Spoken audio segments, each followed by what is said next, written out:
Hey, we are finishing up the book of the prophet of Zechariah, chapters 11 through 14 in the English Standard Version. We're picking it up in this series of poems that he's talking about this coming Messiah in the Messianic kingdom. And a little hint, it's talking about Jesus. And we also get to this new Jerusalem that Joel has talked about, that Ezekiel has talked about, where God confronts the injustice of all of the nations, but also the injustice of his people.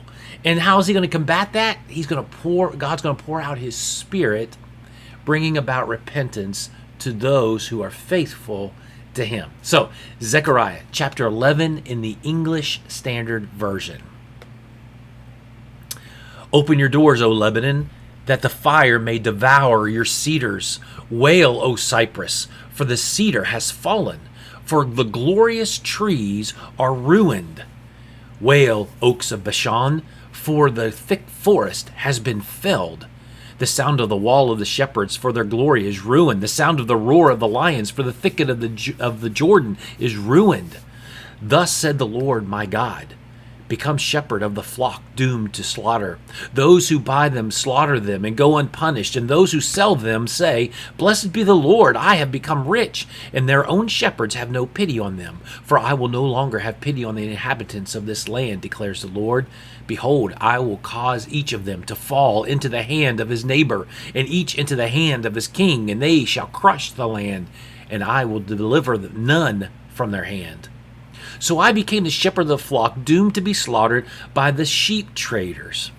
And I took two staffs. One I named Favor, the other I named Union, and I tended the sheep. In 1 month I destroyed the 3 shepherds, but I became impatient with them, and they also detested me. So I said, I will not be your shepherd. What is to die, let it die.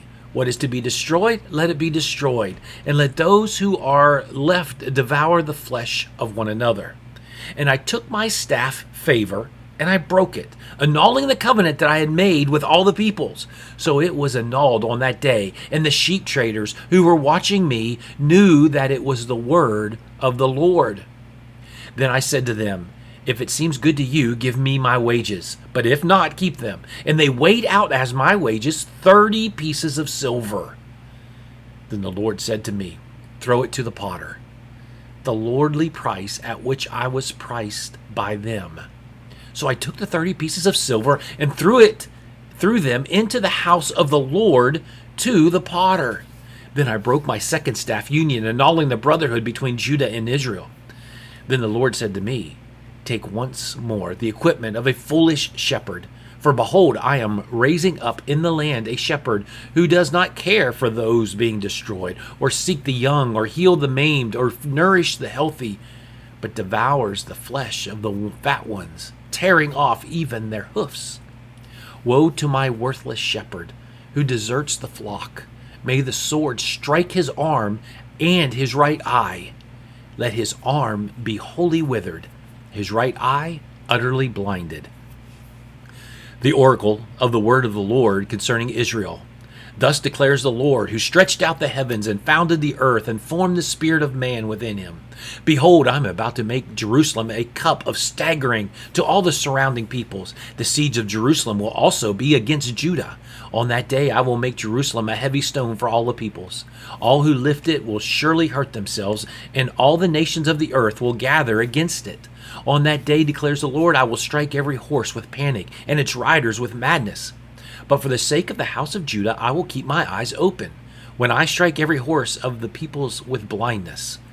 Then the clans of Judah shall say to themselves, The inhabitants of Jerusalem have strength through the Lord of hosts, their God.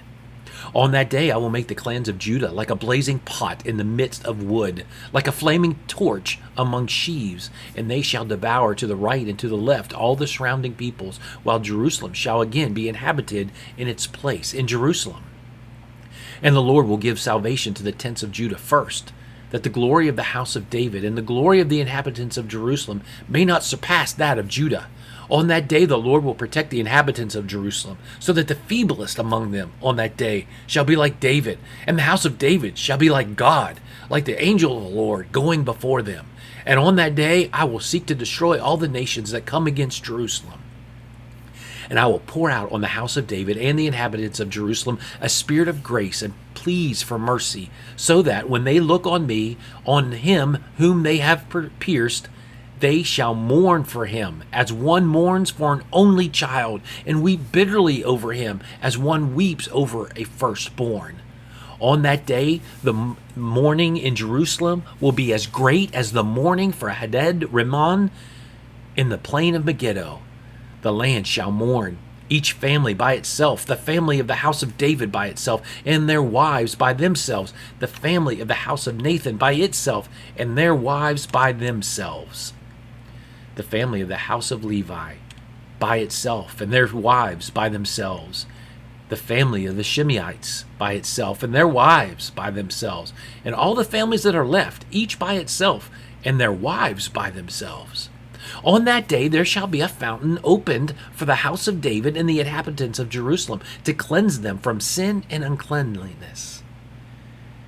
And on that day, declares the Lord of hosts, I will cut off the names of the idols from the land, so that they shall be remembered no more. And also I will remove from the land the prophets and the spirit of uncleanness. And if anyone again prophesies, his father and mother who bore him will say to him, You shall not live, for you speak lies in the name of the Lord. And his father and mother who bore him shall pierce him through when he prophesies. On that day every prophet will be ashamed of his vision when he prophesies. He will not put on a hairy cloak in order to deceive, but he will say, I am no prophet, I am a worker of the soil, for a man sold me in my youth. And if one asks him, What are these wounds on your back? He will say, The wounds I received in the house of my friends. Awake, O sword, against my shepherd, against the man who stands next to me, declares the Lord of hosts. Strike the shepherd, and the sheep will be scattered. I will turn my hand against the little ones. In the whole land, declares the Lord, 2/3 shall be cut off and perish, and 1/3 shall be left alive. And I will put this third into the fire, and refine them as one refines silver, and test them as gold is tested. They will call upon my name, and I will answer them. I will say, They are my people, and they will say, The Lord is my God. Behold, a day is coming for the Lord, when the spoil taken from you will be divided in your midst. For I will gather all the nations against Jerusalem to battle, and the city shall be taken, and the house plundered, and the women raped. Half of the city shall go into exile, but the rest of the people shall not be cut off from the city. Then the Lord will go out and fight against those nations, as when he fights on a day of battle.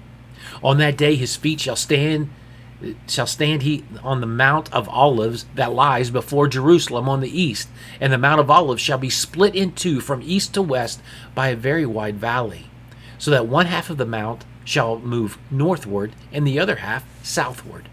And you shall flee to the valley of the mountains, for the valley of the mountains shall reach to Azel. And you shall flee as you fled from the earthquake in the days of Uzziah, king of Judah. Then the Lord my God will come, and all the holy ones with him. On that day there shall be no light, cold, or frost, and there shall be a unique day, which is known to the Lord, neither day nor night, but at evening time there shall be light. On that day living waters shall flow out from Jerusalem, half of them to the eastern sea, and half of them to the western sea. It shall continue in summer as in winter. And the Lord will be king over all the earth. On that day the Lord will be one, and his name one. The whole land shall be turned into a plain from Geba is Rimmon south of Jerusalem. Jerusalem shall remain aloft on its site from the gate of Benjamin to the place of the former gate, to the corner gate, and from the tower of Hananel to the king's wine presses, and it shall be inhabited. For there shall never again be a decree of utter destruction. Jerusalem shall dwell in security. And this shall be the plague with which the Lord will strike all the peoples that wage war against Jerusalem. Their flesh will rot, while they are standing still on their feet. Their eyes will rot in their sockets, and their tongues will rot in their mouths. And on that day a great panic from the Lord shall fall on them, so that each will seize the hand of another, and the hand of the one will be raised against the hand of the other. Even Judah will fight at Jerusalem, and the wealth of all the surrounding nations shall be collected, gold, silver, and garments in great abundance. And a plague like this plague shall fall on the horses, the mules, the camels, the donkeys, and whatever beasts may be in those camps. Then everyone who survives of all the nations that have come against Jerusalem shall go up year after year to worship the King, the Lord of hosts, and to keep the Feast of Booths. And if any of the families of the earth do not go up to Jerusalem to worship the King, the Lord of hosts, there will be no rain on them. And if the family of Egypt does not go up and present themselves, then on them there shall be no rain. There shall be the plague with which the Lord afflicts the nations that do not go up to the Feast of Booths. This shall be the punishment to Egypt, and the punishment to all the nations that do not go up to keep the Feast of Booths. And on that day there shall be inscribed on the bells of the horses, Holy to the Lord.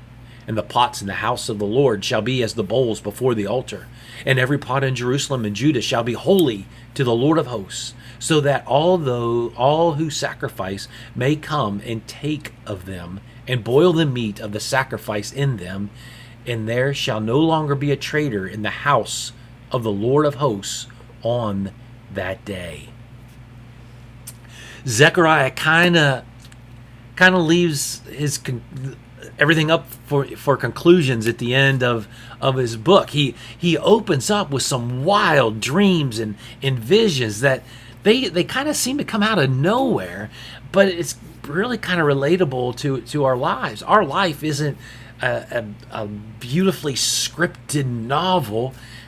We kind of seem to be all over the place at times. And in the midst of all of this rambling, God is weaving his story to bring it together into his conclusion. And that is exactly what should motivate us for faithfulness. Yeah, our lives can get messy, but we know if we are faithful to God that he brings that messiness into his kingdom because he is in control. I hope you've enjoyed the prophet Zechariah. I love you. Have a great day.